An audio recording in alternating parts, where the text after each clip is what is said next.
今次我做揀咗種牙同埋戴牙套嘅，我剪咗2次㗎啦。第一次我種咗牙之後，覺得嗰個牙又唔痛喎，我覺得好有信心咯。今次我係第2次嚟呢度，所以我係無論點都有揀呢間。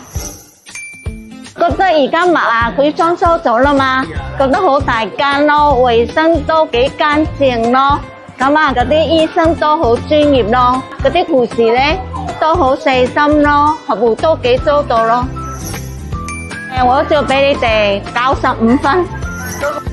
我就叫我哋嗰啲親戚啊，都叫佢哋嚟呢度咯。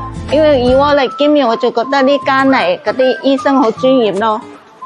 你揀呢間大間嘅醫院你種啊，你覺得佢有服務周到咧，你種完後冇咩後遺症嘛，最好咯，係咪啊？